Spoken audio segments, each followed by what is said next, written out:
নমস্কার বন্ধুরা, ঘরোয়া রান্না বাই চৈতালিতে সবাইকে স্বাগত জানাই। আজকে আমি আলু দিয়ে একটা দুর্দান্ত স্বাদের চটপটা টেস্টি রেসিপি নিয়ে চলে এসেছি, যেটা রুটি পরোটার সঙ্গে তো দুর্দান্ত লাগেই, এছাড়া স্কুলের টিফিন বা অফিস লাঞ্চ বক্সে অসাধারণ। চলুন রেসিপিটা শুরু করি। এখানে আমি প্রায় 5-6টা মতো সেদ্ধ আলু নিয়েছি। প্রথমেই আলুর খোলাগুলো আমি ছাড়িয়ে নেব। আলুর খোলাগুলো খুব ভালো মতো ছাড়িয়ে নিতে হবে আমাকে। এই আলুর এই রেসিপিটা এতটাই চটপটা হয় খেতে, ছোট থেকে বড় সবাই কিন্তু ভীষণই পছন্দ করবে। দেখুন, আলুর খোলাটা ছাড়িয়ে আমি আলুগুলো এরকমভাবে কেটে নিয়েছি। আপনারা লম্বা লম্বা করেও কাটতে পারেন, আপনাদের পছন্দসই শেপে আপনারা কাটতেই পারেন। এদিকে গ্যাসে কড়াই বসিয়ে তেল দিয়ে দিলাম 2 চামচ দুটো শুকনো লঙ্কা। শুকনো লঙ্কা দুটো কিন্তু আমি বেশ কড়কড়া করে ভাজা করে নেব, করে কিন্তু এটাকে নামিয়ে রাখবো। এই শুকনো লঙ্কা ভাজাটা কিন্তু আমার পরে কাজে দেবে। তারপরে যে তেলটা ছিল তার মধ্যে দিয়ে দিলাম প্রায় 5-6টা মতো গোটা রসুনের কোয়া, 1 চামচ মতো গোটা ধনে, দিয়ে দেবো হচ্ছে বেশ খানিকটা কারি পাতা।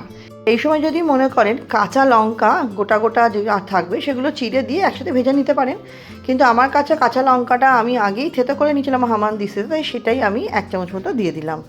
ঝালটা কিন্তু অবশ্যই আপনারা যেরকম খেতে পছন্দ করেন সেরকমই দেবেন। দিয়ে এবার ভালো মতো নাড়াচাড়া করে নিচ্ছি।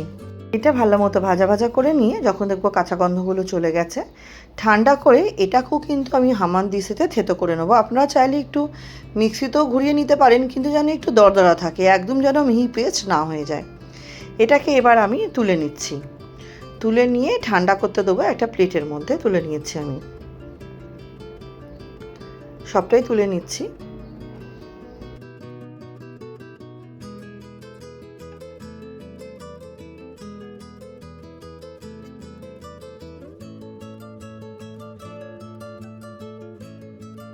তারপর যেটুকু তেল আছে সেখানে আমি ফোড়ন দেবো হচ্ছে গোটা সাদা জিরে ফোড়ন দিয়ে দিলাম, আর দেবো হচ্ছে 1 চামচের একটু কম মানে হাফ চামচ মতো কালো সর্ষে দিয়ে ফোড়নটা বেশ ভালোভাবে ভাজা করে নেবো। ভালো মতো আগে ভাজা করে নেবো। এখানে আমি পেঁয়াজের ব্যবহারটা 2 রকমভাবে করেছি। 1-2টো মতো পেঁয়াজ আমি একটু কুচিয়ে নিয়েছি, আর একটা বড় পেঁয়াজ আমি কিউব করে পুরো চিলি চিকেনের মতো করে নিয়েছি। ফোড়নটা ভালো মতো ভাজা হয়ে যাওয়ার পর আমি কুচনো পেঁয়াজটা দিয়ে দিলাম।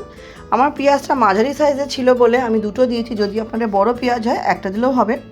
অবশ্যই আলুর পরিমাণ বুঝে দেবেন। দেখুন পেঁয়াজটা কিন্তু লালচে করে ভাজা হয়ে গেছে, এর থেকে বেশি ভাজার প্রয়োজন নেই।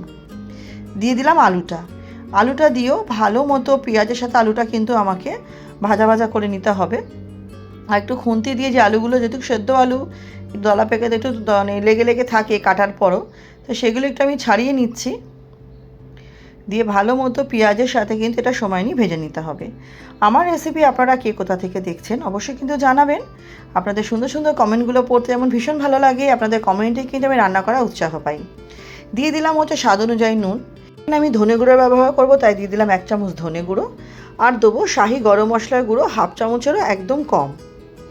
আর যেই মশলাটা আমি ভেজে ঠান্ডা করতে দিয়েছিলাম সেটাও সাথে করে নেওয়া হয়ে গেছে, সেটাও কিন্তু আমি এর মধ্যে দিয়ে দিলাম।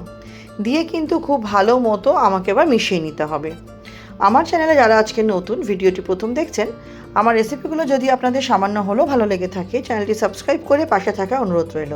পাশে থাকা বেল আইকনটি প্রেস করে অল নোটিফিকেশানটা অন করে নেবেন, যাতে আমি চ্যানেলে যখনই নতুন রেসিপি আপডেট করব সবার আগে আপনাদের কাছে নোটিফিকেশান পৌঁছে যাবে।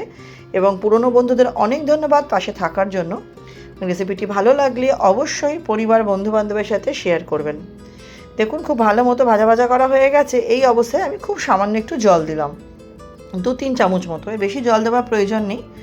খুব সামান্য একটু জল দিয়ে এটাকে আমি আরেকবার খুব ভালো মতো নাড়াচাড়া করে নেব।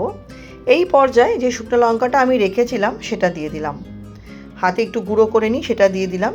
আর দেবো হচ্ছে আমি আমচুর পাউডার। এখানে আমি 1 চামচ মতো আমচুর পাউডার দিয়েছি। আমচুর পাউডার দেওয়াতে টেস্টটা বেশ চটপটা আসে, খেতে দুর্দান্ত লাগে।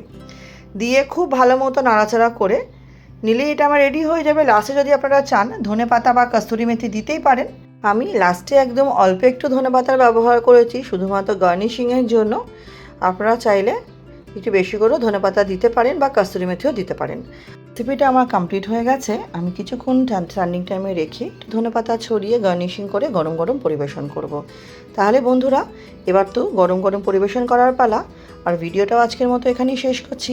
আমার সাথে ভিডিওটি শেষ অবধি ধৈর্য সহকারে দেখার জন্য সকলকে অসংখ্য ধন্যবাদ। সবাই খুব ভালো থাকবেন, সুস্থ থাকবেন, সাবধানে থাকবেন।